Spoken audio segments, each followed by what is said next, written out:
Hello दोस्तों, मेरा नाम है प्रशांत और मैं आप लोगों के अपने यूट्यूब चैनल वीपीएस एजुकेशन में आप लोगों का स्वागत करता हूं। तो गाइस, आज हम लोग करेंगे लास्ट वीक के सारे इंपॉर्टेंट करंट अफेयर्स के क्वेश्चंस। तो देखते हैं आज का सबसे पहला क्वेश्चन, विश्व यूनानी दिवस कब मनाया जाता है? तो इसका करेक्ट आंसर है 11 फरवरी। यह दिन हर साल प्रसिद्ध यूनानी विद्वान और समाज सुधारक हकीम अजमल खां की जयंती के रूप में मनाया जाता है। पहला यूनानी दिवस 2017 में केंद्रीय अनुसंधान संस्थान यूनानी चिकित्सा में हैदराबाद में मनाया गया था।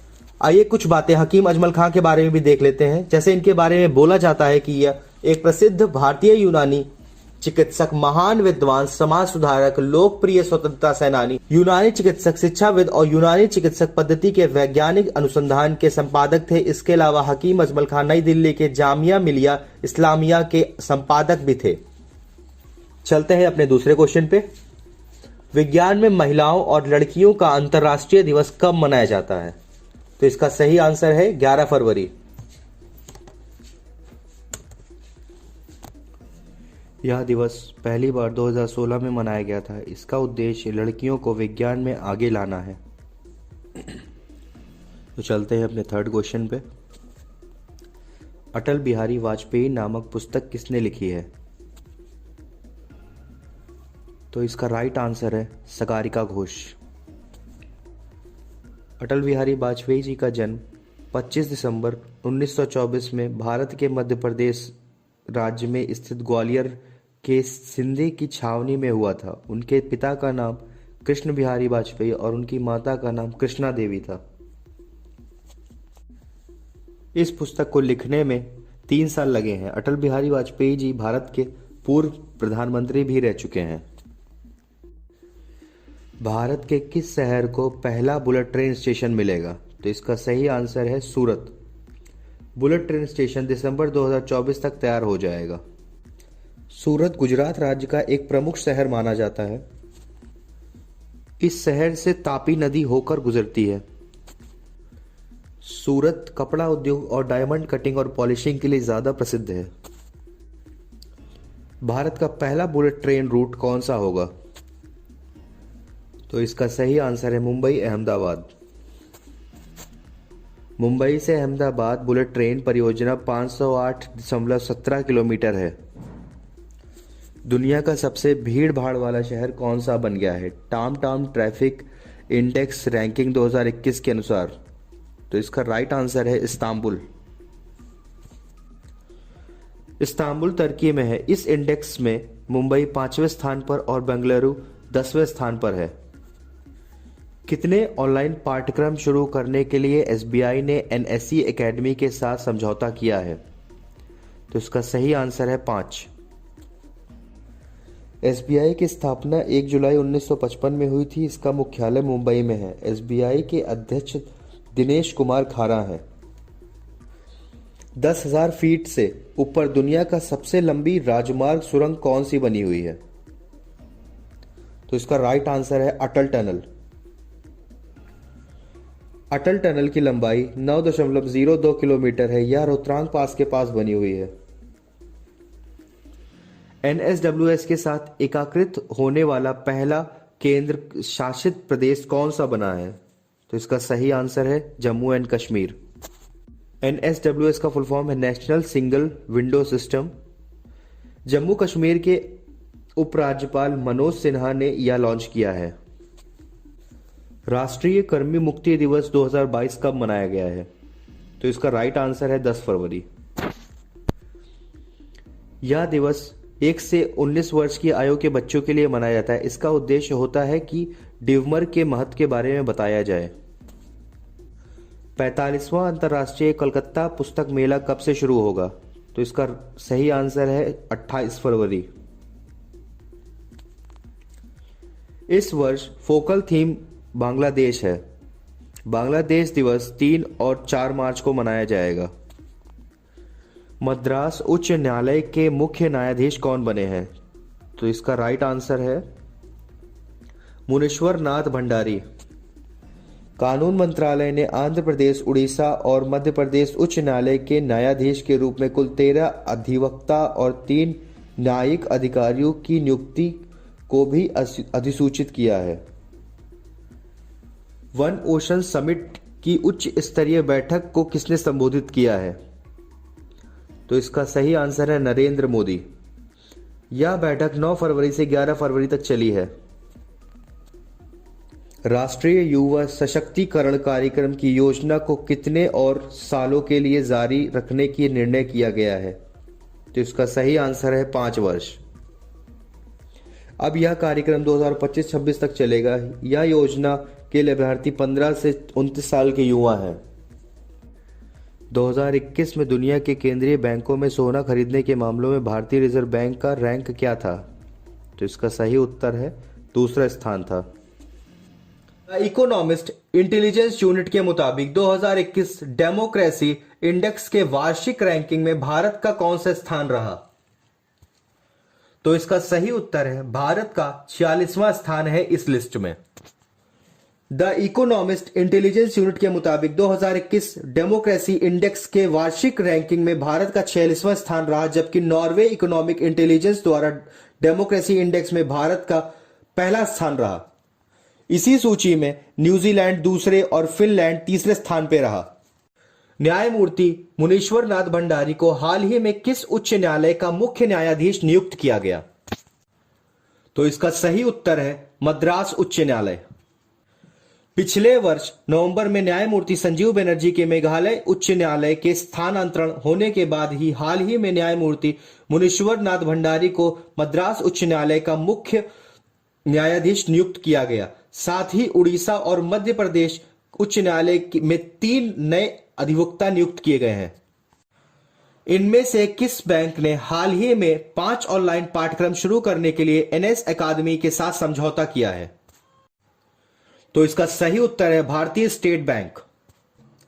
भारतीय स्टेट बैंक ने हाल ही में वित्तीय साक्षरता को एक आवश्यक जीवन कौशल के रूप में बढ़ावा देने के लिए उद्देश्य से हाल ही में 5 ऑनलाइन पाठ्यक्रम की शुरुआत की और NSE अकादमी के साथ समझौता किया। यह पाठ्यक्रम शिक्षार्थियों को बैंकिंग अनुपालन, उधार मापदंडों और कई अन्य विषयों के मूल सिद्धांतों की गहरी समझ रखने में सक्षम बनाएगा। केंद्र सरकार ने हाल ही में किस वर्ष तक कृषि क्षेत्र में डीजल को अक्षय ऊर्जा में बदलने का लक्ष्य रखा है? तो इसका सही उत्तर है 2024। केंद्र सरकार ने हाल ही में वर्ष 2024 तक कृषि क्षेत्र में डीजल को अक्षय ऊर्जा से बदलने का लक्ष्य रखा है।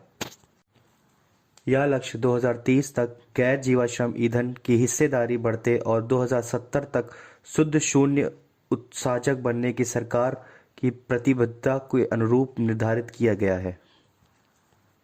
निम्न में से किस आयोग ने हाल ही में री imagining health care in India report जारी की है? तो इसका राइट आंसर है नीति आयोग। हाल ही में नीति आयोग ने री imagining health care in India report जारी की है, जिसके मुताबिक लोगों की स्वास्थ्य सुविधाओं तक सामान पहुंचाना सुनिश्चित करने के लिए बिस्तरों की संख्या में कम से कम 30% की वृद्धि हो जानी चाहिए। वर्ल्ड बुक ऑफ रिकॉर्ड्स द्वारा हाल ही में किस टनल को आधिकारिक तौर पर सबसे लंबी राजमार्ग सुरंग के रूप में मान्यता दी गई है? तो इसका सही उत्तर है अटल टनल। लेह मनाली राजमार्ग पर पूर्वी पीर पंजाल हिमालय रेंज में रोहतांग पास के नीचे बनी अटल टनल को हाल ही में वर्ल्ड बुक ऑफ रिकॉर्ड्स में आधिकारिक तौर पर 10,000 फीट से ऊपर विश्व के सबसे लंबी राजमार्ग सुरंग को मान्यता दी गई है। इस टनल की लगभग 9.2 किलोमीटर लंबाई है। 9 फरवरी 2022 में किस देश के राष्ट्रपति ने अपनी इंडो पैसिफिक रणनीति जारी की?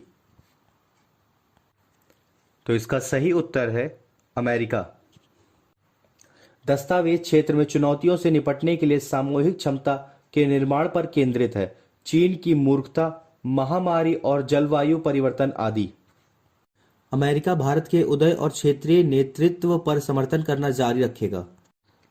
अमेरिकी राष्ट्रपति जो बाइडेन के प्रशासन ने 11 फरवरी 2022 को अपनी इको पैसिफिक रणनीति जारी की है। इसने भारत के दक्षिण एशिया और हिंद महासागर में एक समान विचारधारा वाले भागीदार और नेता के रूप में मान्यता दी है, जो दक्षिण पूर्व एशिया में सक्रिय है और सबके साथ जुड़ा हुआ है। फरवरी 2022 में बर्लिन यूरोपियन फिल्म मार्केट 2022 के किस संस्करण में इंडिया पवेलियन का उद्घाटन किया है? तो इसका सही उत्तर है 72।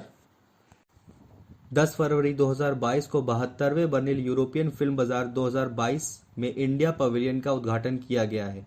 यह कार्यक्रम बर्लिन अंतर्राष्ट्रीय फिल्म महोत्सव के तर्ज पर आयोजित किया गया है। उद्घाटन सत्र के मेजबानी सूचना और प्रसारण मंत्री, राष्ट्रीय फिल्म विकास निगम और भारतीय उद्योग परिसंधान द्वारा किया गया था। भारत का फिल्म उद्योग दुनिया का सबसे बड़ा उद्योग है जो हर साल 3000 फिल्म का निर्माण करता है। पवेलियन 17 फरवरी तक लाइव रहेगा। विभिन्न क्षेत्रीय भाषाओं में 8 अन्य भारतीय फिल्मों का प्रदर्शन किया जा रहा है। भारत ने देश के पहले कोविड-19 प्रकोप का प्रबंधन करने के लिए किस देश को चिकित्सा आपूर्ति की एक खेप भेजी है? तो इसका सही उत्तर है किरीबाती। विदेश मंत्रालय ने बताया कि खेप में पल्स ऑक्सीमीटर, पीपीई किट और आपातकालीन कोविड-19 दवा शामिल है। तरावा किरीबीती की राजधानी है। परिवहन मंत्री बी श्रीरामुलु के मुताबिक किस राज्य में skill and entrepreneurship development university बनाने की योजना की गई है? तो इसका सही उत्तर है Karnataka.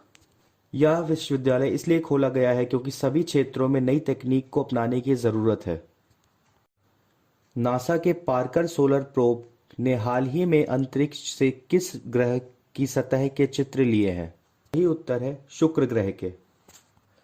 NASA national aeronautics and space administration Parker solar probe ने हाल ही में अंतरिक्ष से शुक्र ग्रह के सतह के चित्र लिए हैं। यह चित्र सतह के एक फीकी चमक को प्रकट करता है जो महाद्वीप, पत्थरों और मैदान जैसी विशेषताओं को उजागर करता है।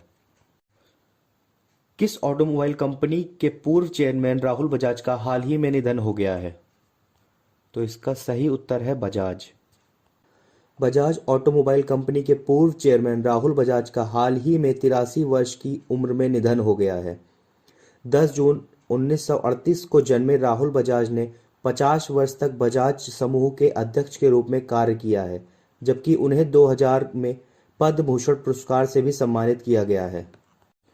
निम्न में से किस कंपनी के बोर्ड ने दूसरे 5 वर्ष के कार्यकाल के लिए एन चंद्रशेखरन को अध्यक्ष नियुक्त करने की मंजूरी दे दी है? तो इसका सही आंसर है Tata Sons and private limited. Tata Sons and private limited के बोर्ड ने दूसरे 5 वर्ष के कार्यकाल के लिए एन चंद्रशेखरन को अध्यक्ष नियुक्त करने की मंजूरी दे दी है। वे वर्तमान में कार्यरत हैं। उनका कार्यकाल फरवरी 2022 के अंत में खत्म होने वाला था। वे वर्ष 2016 से टाटा सन्स के बोर्ड में शामिल हैं। इनमें से किस राज्य ने हाल ही में उच्च शिक्षा का विस्तार करने के लिए ब्रिटिश काउंसिल के साथ समझौता किया है? तो इसका सही उत्तर है तेलंगाना सरकार ने। तेलंगाना सरकार ने हाल ही में उच्च शिक्षा का विस्तार करने के लिए और अंग्रेजी और कला में साझेदारी को नवीनीकृत करने के लिए ब्रिटिश काउंसिल के साथ समझौता किया है। इस समझौते पर ब्रिटिश काउंसिल ने हैदराबाद के रिसर्च एंड इनोवेशन सर्किल के साथ समझौते पर हस्ताक्षर किए हैं। हाल ही में किसने प्राकृतिक खेती को बढ़ावा देने के लिए जीवा कार्यक्रम शुरू किया है? राष्ट्रीय कृषि और ग्रामीण विकास बैंक, जिसको हम नाबार्ड के नाम से भी जानते हैं। नाबार्ड ने हाल ही में 11 राज्यों में अपने मौजूदा वाटर स्टैंड और वर्डी कार्यक्रम के तहत प्राकृतिक खेती को बढ़ावा देने के लिए जीवा कार्यक्रम शुरू किया है। इन 11 राज्यों में 5 कृषि क्षेत्र शामिल हैं जो पारिस्थितिक रूप में नाजुक और वर्षा आधारित क्षेत्रों में हैं। किस मंत्रालय ने हाल ही में निवेशक संस्करण और शिक्षा कोष पर सलाहकार समिति का पुनर्गठन किया है? तो इसका सही उत्तर है सेबी। सेबी ने हाल ही में जी महालिंगन की अध्यक्षता में निवेशक संस्करण और शिक्षा कोष पर सलाहकार समिति का पुनर्गठन किया है। इनमें से किस रोग का कारण बनाने वाले वायरस की खोज करने वाले नोबेल पुरस्कार से सम्मानित ल्यूक ग्रांटनियर का हाल ही में निधन हो गया है? इस प्रश्न का सही उत्तर है एड्स। एड्स का कारण बनाने वाले वायरस की खोज करने वाले नोबेल पुरस्कार से सम्मानित फ्रांसीसी वायरोलॉजिस्ट ल्यूक मॉन्टेग्रियर का हाल ही में 89 वर्ष की उम्र में निधन हो गया है। उन्होंने HIV की खोज 3 जनवरी 1983 को पेरिस में शुरू की थी। So guys, thanks for watching my video and keep preparing and be motivated and don't forget to like my video and subscribe my channel.